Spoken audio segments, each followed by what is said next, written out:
चलिए फिर हम लोग शुरू करते हैं। आज का जो हमारा टॉपिक रहेगा ज्योमेट्रिक प्रोग्रेशन, गुणोत्तर श्रेणी।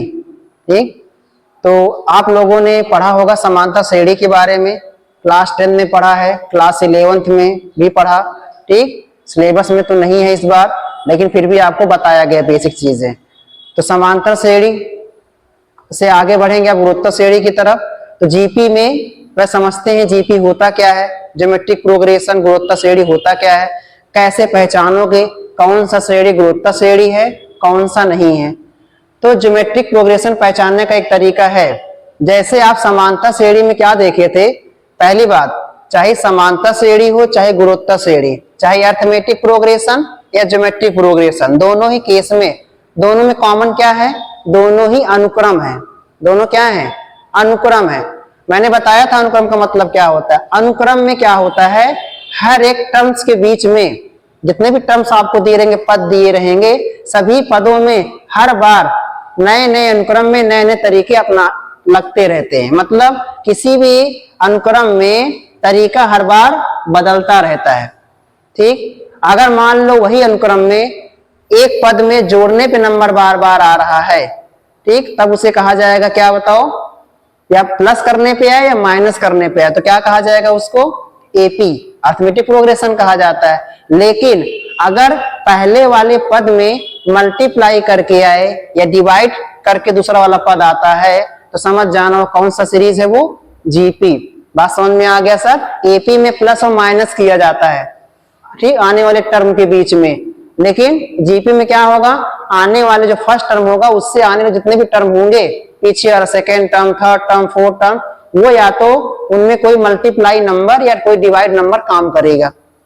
ठीक, समांतर श्रेणी में क्या होता था, उसमें काम करता था, बताओ क्या, सार्व अंतर काम करता था ना, कॉमन डिफरेंस, सार्व अंतर काम करता था पदों के बीच में। लेकिन गुणोत्तर श्रेणी में क्या काम करेगा, ज्योमेट्रिक प्रोग्रेशन में हर एक पदों के बीच में जो उनके बीच का जो मल्टीप्लाई रहेगा वो सेम आएगा, या उनके बीच का जो रेशियो, उनके बीच का रेशियो क्या होगा, वो सेम आएगा। इसीलिए कहा जाता है जी, अगर किसी भी सीरीज में दो पदों, मान लो 3 पद हैं, अगर तीनों पदों के बीच का, ठीक, पहले और दूसरे तीसरे पदों के बीच का रेशियो बराबर है, तो समझ जाना वो क्या है, वो जीपी है। अगर रेशियो बराबर नहीं है उसे जीपी नहीं होगा। बात समझ में आ गया। तो जीपी में इसी के लिए कहा जाता है सार्व अनुपात कहा जाएगा, सार्वांतर नहीं बोलेंगे, क्या बोलेंगे, सार्व अनुपात, कॉमन रेशियो, उसको हम लोग डिनोट करेंगे आर से। ठीक, तो समझते हैं इसको। तो geometric progression, geometric progression, geometric progression short form में इसको क्या बोलेंगे, जीपी। ठीक, आप लोग हिंदी में इसको बोल सकते हो गुणोत्तर श्रेणी,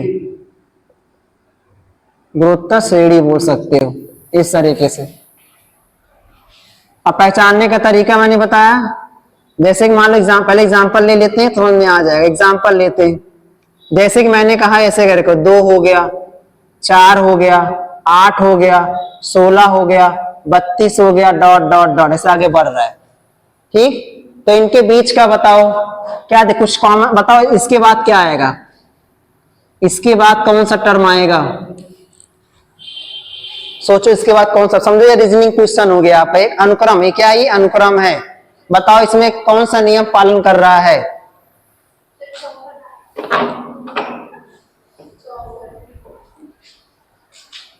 तो बताओ क्या दिख रहा है सर। हाँ, इसके बाद 64 आएगा, क्या आएगा इसमें, उसके बाद क्या आएगा, 128 आएगा, सही है, 128। इसका मतलब सर इसमें जो क्या किया गया, 2 से मल्टीप्लाई, इसमें भी क्या किया गया है, 2 से मल्टीप्लाई, इसमें क्या किया गया है, 2 से मल्टीप्लाई, सभी में क्या किया जा रहा है, 2 से मल्टीप्लाई ना। तो आपको क्या मिल गया, एक पैटर्न मिल गया।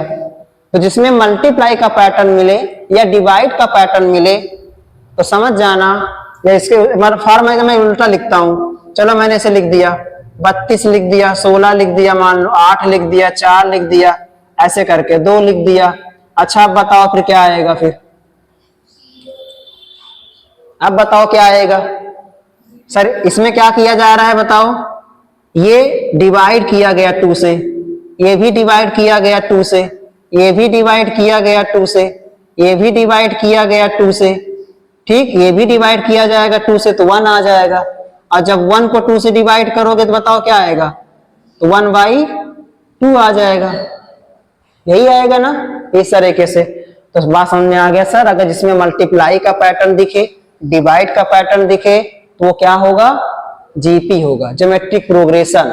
ठीक, इसी को हम लोग नाम देते हैं, जो इनके बीच में जो पैटर्न दिख रहा है इसे पैटर्न का नाम देंगे क्या, सार्व अनुपात। क्या नाम देंगे, सार्व अनुपात। ठीक, इसे बोलेंगे कॉमन रेशियो।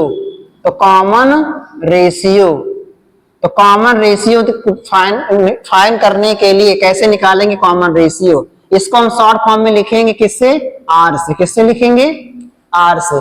जब भी आपको आर निकालना होगा, जब भी आपको आर निकालना होगा तो सेकेंड टर्म में से, सेकेंड टर्म में से हमेशा, सेकेंड टर्म को हमेशा फर्स्ट टर्म को, फर्स्ट टर्म से क्या करेंगे, डिवाइड कर दो। मतलब क्या हो जाएगा ये बताओ, a2 अपॉन में a1, ऐसे कर सकते हो। ऐसा नहीं खाली a2 अपॉन ऐसे आगे बढ़ता जाएगा, आप क्या करो a3 अपॉन में a2 कर दो और a4 अपॉन में a3 कर दो। सभी की वैल्यू क्या आएगी, सेम। अगर सभी की वैल्यू सेम आती है तो समझ जाना वो कौन सा सीरीज है, वो जीपी। चलो चेक करते हैं पहला वाला। तो अगर पहला एग्जांपल की बात करें, पहले वाला एग्जांपल की बात करें तो बताओ आर की वैल्यू क्या आ जाएगा। पहला, सेकंड टर्म क्या है 4 और फर्स्ट टर्म क्या है बताओ 2। बताओ क्या आ गया, 2 आ गया। ऐसे इसको देखो यहाँ पे, इसका मतलब जो आया है ये a2 अपॉन a1 आ गया ना। ऐसे मैं कहूँ बताओ a3 अपॉन a2 क्या आएगा, क्या है 8 है, 8 अपॉन में क्या हो गया बताओ 4, तो 4 2 जा क्या हो गया 8। यहाँ भी देखो 2 आ रहा है, यहाँ भी 2 आ रहा है, तो कॉमन रेशियो इक्वल है ना। इसका मतलब दिया गया सीरीज क्या है, ये जीपी है। क्या है ये, जीपी हो जाएगा। चलो अगला वाला एग्जांपल नंबर 2 का देखो। एग्जांपल नंबर 2, अगर आर की बात करें यहाँ पे देखो, बताओ क्या होगा 16/32 ना। बताओ क्या होगा, ये 1/2 आया है। या अगर बात करो यहाँ देखो, अगर 8/16 करोगे सर तब भी वही आएगा 1/2। कुछ भी करोगे सब में 1/2 आ रहा है। तो कॉमन रेशियो इसका क्या आ गया बताओ 1/2। इसका कॉमन रेशियो क्या आ गया बताओ 2 आ गया। समझ में आया ना। तो जब भी आपको जीपी चेक करना हो, सीरीज एपी है कि जीपी है, तो अगर जीपी चेक करना होगा सिंपल क्या करोगे, रेशियो निकालना। रेशियो निकाल लो, कम से कम 3 पद तक जरूर निकाल लेना। अगर 3 पद तक का रेशियो बराबर आ रहा है तो समझ जाना कि ये क्या है, जीपी है, नहीं तो कुछ और होगा। फिर अगर प्लस माइनस आए तो एपी हो जाएगा, और मल्टीप्लाई डिवाइड में आ रहा है तो जीपी हो जाएगा। बात समझ में आया ना, पहचान लोगे ना। अब हम बनाएंगे इसका nth टर्म। तो इसका होता है general term of AP, general term of AP, general term of AP, AP का जनरल टर्म ऑफ जीपी। तो जीपी का व्यापक पद बताओ क्या होगा, जीपी का व्यापक पद क्या होगा। ठीक, जैसे हम लोगों ने बताया था एपी का व्यापक पद क्या होता है बताओ, जनरल टर्म एपी का। अगर हम बात करें यहाँ पे नोट में, फॉर एपी मैंने क्या बताया था, पहला पद ए होता है, फिर क्या होता है a प्लस डी होता है, फिर a प्लस 2d होता है, ऐसे करके। तो इसी का यूज करके आपने क्या फॉर्मूला बनाया था, an बराबर a plus n-1 into D बनाया था एपी के लिए। सेम बनाते हैं, जीपी के लिए बनाते हैं। इसमें क्या होगा, इस जनरल टर्म a होगा, ar होगा, ar स्क्वायर होगा, ar क्यूब होगा, डॉट डॉट डॉट, ऐसे आगे बढ़ता रहेगा। अब सीरीज 2 टाइप का होता है, एक होता है डेफिनेट सीरीज, एक होता है इनडेफिनेट सीरीज। अब ये कौन सा लग रहा है आपको, ये इनडेफिनिट, ठीक, अपरिमित है। कौन सा है ये, अपरिमित। अगर मान लो मैं ऐसे इसको लिख देता arn-1, अब क्या बन गया, ये परिमित बन गया। क्या बन गया, ये परिमित बन जाएगा। बात समझ में आया ना। तो अगर लास्ट में कोई नंबर नहीं है तो वो अपर में सीरीज हो जाएगा। चलो अप्लाई करो फिर। इसका मतलब सर पहला फर्स्ट टर्म क्या मिल गया हमको, ए मिल गया।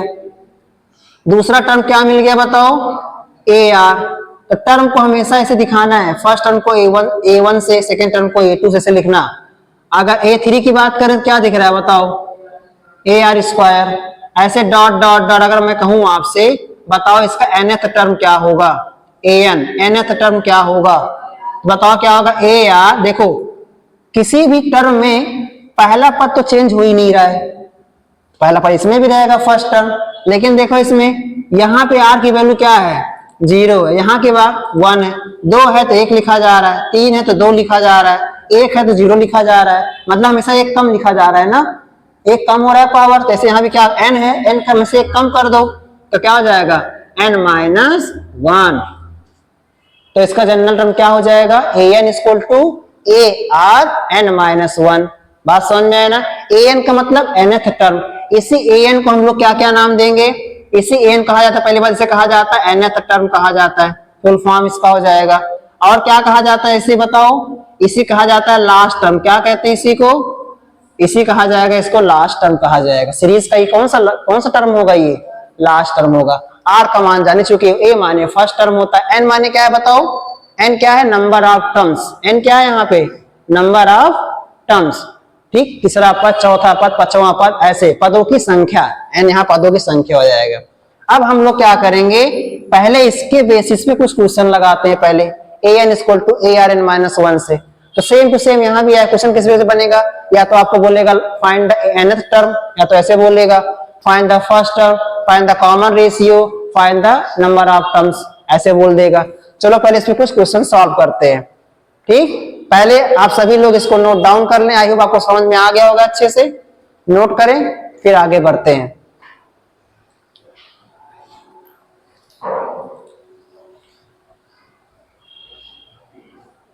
सर जब आप वीडियो बना के पढ़ाते हैं ज्यादा अच्छा समझ में आता है और क्लास में बहुत शांति रहती है। पढ़ाई ऐसी होनी चाहिए।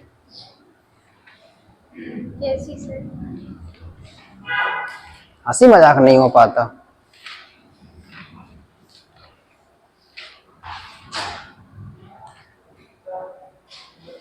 क्या हुआ, what can I help you.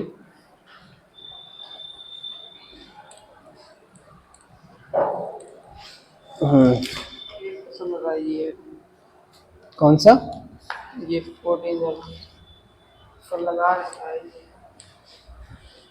अच्छा उसको वीडियो,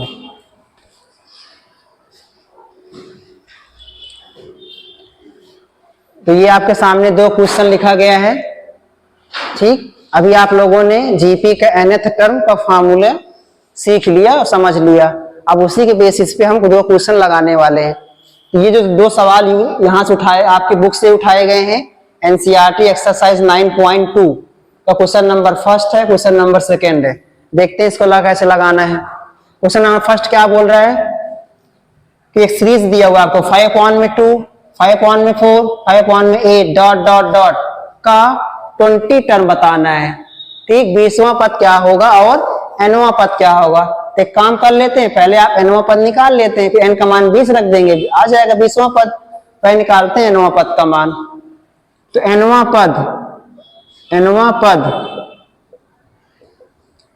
पद शॉर्ट फॉर्म में कैसे लिखेंगे इसको, an। यही तो होता है ना, फार्मूला क्या होता है इसका बताओ, ARn-1। सही है ना। चलो सीरीज देख के बताओ फिर। फर्स्ट टर्म क्या है बताओ, 5/2 हो गया। बताओ आर का मान क्या होगा, यहां से आर का मान निकालो। अगर यहां बगल में आर का मान निकालो A2/A1 करके, बताओ A2 का मान कितना है, 5/4 है, A1 का मान कितना है, 5/2 है। इस तरीके से ये वाला इससे मल्टीप्लाई होगा, ये वाला इससे होगा।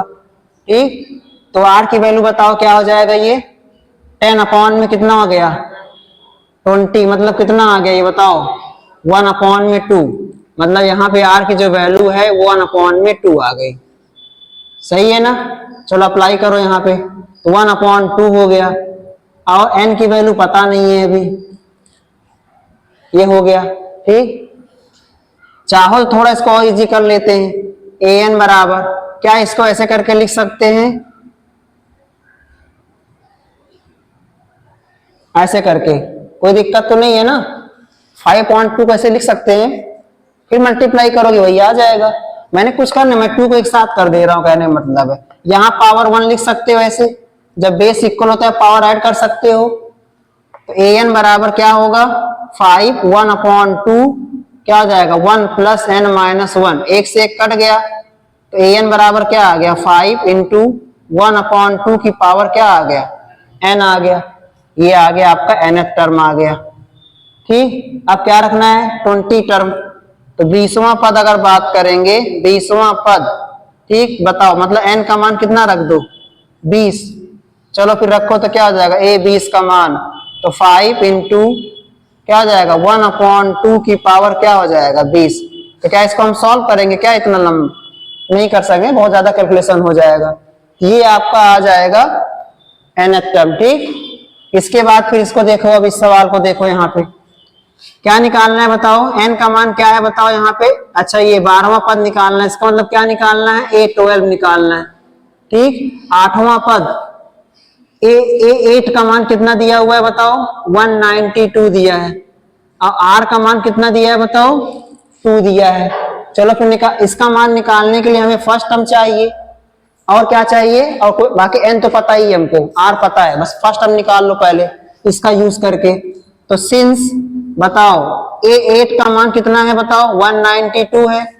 चलो अप्लाई करो फार्मूला, इसके लिए क्या हो जाएगा AR कितना हो जाएगा 8 - 1 = 92, सही है। अरे फार्मूला ये वाला एक कम हो जाएगा ना पावर, अगर 8 होगा तो यहाँ पे क्या हो जाएगा 7 हो जाएगा, बराबर 192 हो गया। R का मान रख दो 2 हो गया, 2 की पावर 7, बताओ 2 की पावर 7 कितना होगा 64 कितना होगा बताओ, 2 की पावर 7 कितना होगा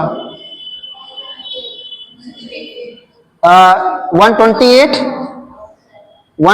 होगा, चेक कर लेना कितना होगा, 7 बार मल्टीप्लाई कर लो। ठीक, 2 दूनी 4, दूनी 8, दूनी 16, दूना 32, दूना 64, दूना 128, 1 2 3 4 5 6 7, ठीक 128 हो गया। a की वैल्यू कितना आ गया 192 अपॉन में कितना आ गया 128। बताओ किससे कैंसिल आउट होगा, ये क्या भी वो सिंप्लीफाई हो सकता है, ये 2 से काटे थे, 2 9 18 हो गया, 2 6 12, 2 6 12 और 2 4 8, तो 96 किसके टेबल में दोनों आता है बताओ। ठीक, किसके टेबल में आएगा ये 8 से कर देते हैं, 8 टाइम 64 हो गया, 8 1 के 8 दूनी 16 हो गया, और किससे 4 3 जा 12, 4 2 जा 8, बताओ a की वैल्यू कितना आ गया 3 अपॉन में 2 आ गया, सही है। अब क्या निकालना है बताओ, निकालना क्या था हमको A12, तो कैसे निकालेंगे AR 11 हो जाएगा ना, एक कम हो जाएगा।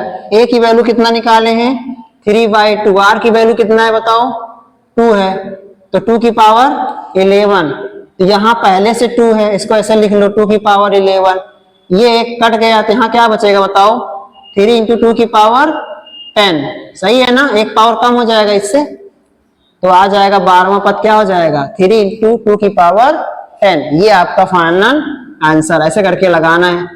अब ये तो बेसिक क्वेश्चन हो गया 2, अब कुछ लॉन्ग क्वेश्चन इस पर ट्राई करते हैं। ठीक, नोट डाउन, तो जो अच्छे सवाल हैं। चलो तो ये आपके सामने 2 सवाल और हैं, देखते हैं इसमें क्या कह रहा है। ये एक जीपी सीरीज, ये भी है, ये भी जीपी सीरीज है। ठीक, क्या कह रहा है, फर्स्ट टर्म क्या है 1, उसके बाद √3, फिर 3, फिर 3 √3 डॉट डॉट डॉट, तो कौन सा पद 81 है, तो लेट कर लो, मान लेते हैं nth टर्म क्या है 81 है। ठीक,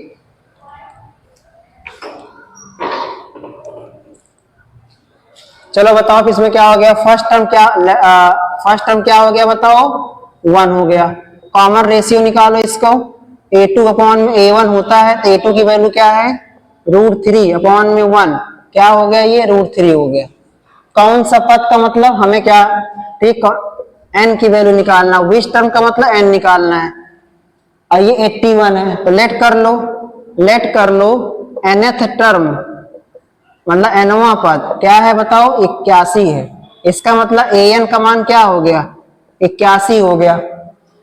फॉर्मूला क्या होता है इसका ARn-1 क्या हो गया 81 हो गया 81। a की वैल्यू क्या है 1 है, r की वैल्यू क्या है √3 है, n-1 81 को चेंज करो पावर के फॉर्म में चेंज करो 3 की पावर फैक्टर कर लो 3 की पावर 4 आएगा।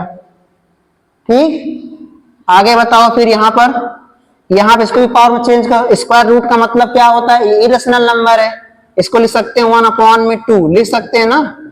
रूट का मतलब 1/2 होता है और इक्वल टू 3 की पावर 4 हो गया।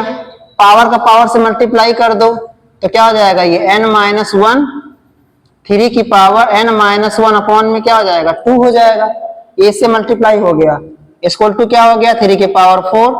अब पावर कंपैरिजन कर लो दोनों साइड का, बेस इक्वल है तो पावर भी इक्वल हो जाएगा कंपैरिजन में। इसका मतलब n-1 अपॉन 2 बराबर क्या आ जाएगा 4 आ गया। बताओ फिर आंसर क्या आएगा n-1 इक्वल टू क्या हो गया 4 2 जा 8 n इक्वल टू क्या हो जाएगा 8 + 1 तो n इक्वल टू आ जाएगा 9। इसका मतलब 9th टर्म क्या होगा 81। हेंस a9 की वैल्यू क्या होगा 9 होगा। अरे कितना होगा 81 सही है। चलो इसको ट्राई करो देखो यहाँ पे फर्स्ट टर्म क्या है बताओ 2 है। कॉमन रेशियो निकालो r की वैल्यू क्या होता है a2 अपॉन में a1। a2 की वैल्यू क्या है -1/4, a1 की वैल्यू क्या है 2 है। अब ये 4 आ जाएगा नीचे तो क्या आ जाएगा -1 अपॉन में क्या हो जाएगा ये 8। ठीक जब भी रेशियो का रेशियो रहेगा तो ऊपर नंबर नीचे आएगा, इसका ध्यान रहे। क्या निकालना है 15वां पद, इसका n का मान कितना हो गया 15 हो गया। और क्या निकालना है a15 का मान बताना है। इस तरीके से फॉर्मूला जानते हो n बराबर क्या होता है ARn-1 होता है। a15 हो गया, a का मान बताओ 2 हो गया, r का मान कितना है -1/8 हो गया, n का मान कितना है 15 - 1 हो गया। तो a15 का मान क्या आएगा 2 - 1/8 कितना हो जाएगा 15 में से 1 घटाओगे 14। माइनस की पावर 14 है, सम संख्या है, जब सम संख्या होती है तो क्या होगी पॉजिटिव हो जाएगी। मतलब a15 का मान क्या आ जाएगा 2 1/8। 8 को लिख सकते हो क्या बताओ, पहले इसको ऐसे लिख लो और 8 को लिख सकते हो 2 की पावर 3 भी लिख सकते हो। क्या लिख सकते हो 8 को आप 2 की पावर 3 भी लिख सकते हो। बताओ क्या हो जाएगा 2 1/2 की पावर 3 और ये पावर हो गया 14 हो गया। थोड़ा और सिंप्लीफाई कर लो अगर करना है तो बताओ क्या हो जाएगा 2 पावर को ऊपर ले जाओ तो 2 की पावर -3 हो जाएगा, ये 14 हो गया। पावर प्लस में है ना, जब ऊपर जाएगा तो माइनस में हो जाएगा तो क्या आ जाएगा 2 की पावर 2 14 3 जा कितना होगा 42 -42 हो गया। इस तरीके से अब बताओ क्या हो जाएगा, यहाँ पावर 1 है, बेस इक्वल है, पावर ऐड हो जाएगा तो कितना आ जाएगा 2 की पावर बताओ 2 की पावर -41। इसका मतलब इसको ऐसे लिख लो 1/2 की पावर 41 या इसको लिख सकते हो 1/2 की पावर 41।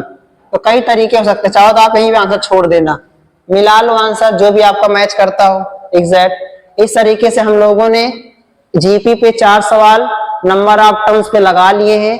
अब आप सभी लोग सॉल्व करेंगे बुक का क्वेश्चन और नेक्स्ट क्लास में हम इस पे डाउट लेंगे और पढ़ेंगे सम पे चलेंगे, फिर एसएन वाले फार्मूला पे नंबर ऑफ n पदों का योग पे चलेंगे। ठीक चलो थैंक यू।